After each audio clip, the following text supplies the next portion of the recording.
Yet another interesting tree. If you look way up there, you'll see this live oak is splitting apart. It's got a significant split that extends about 4 feet. And this half of the tree over here and this half of the tree over here constitutes about almost half the tree. It's the whole upper canopy. So the client thought they had to remove the tree, but they don't want to remove the tree, and I can understand why. It's a beautiful tree. It makes their whole backyard. It's not a really old tree. I guess this tree would be about, I'm just going to say 25, maybe 30 years old. They go pretty fast out here. But that split, that kind of makes things a mess. So I guess the question is, can I make this safe enough to keep it? Pull it back together somehow and cable it back together so that we can do some weight reduction on that upper part of the tree, trim out the rest of the tree, and make it reasonably sound. That's the question. I'm going to try. And if I look at it from the opposite side, it's still pretty bad.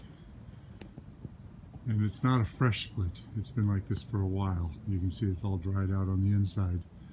So there really isn't any way to graft this back together, but if you can hold the two tops together, on the positive side, there's not a whole lot to break over here.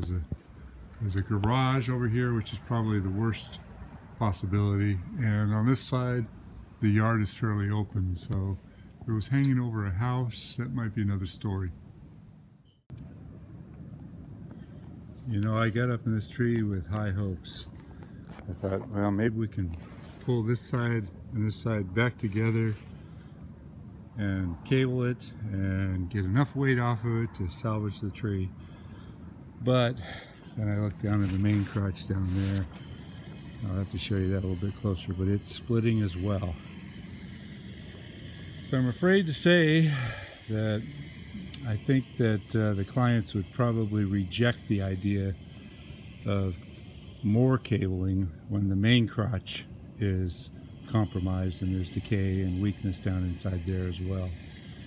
It's kind of funny. Why'd this happen? It doesn't look like a structural defect of any sort. It's just, you know, the tree looks heavy. It hasn't ever been topped.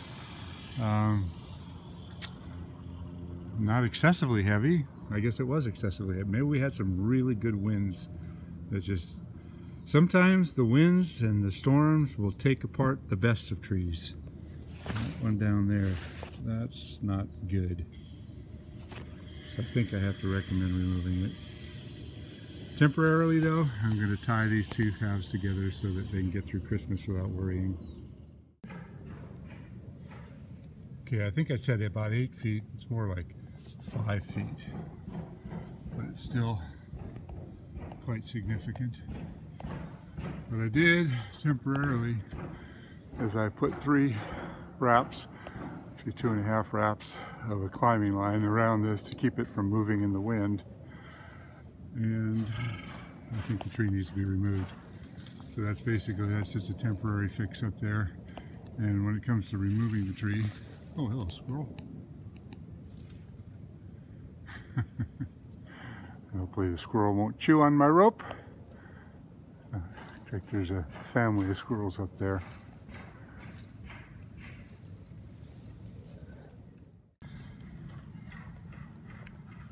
This is kind of hard to see here, but this is the main crotch.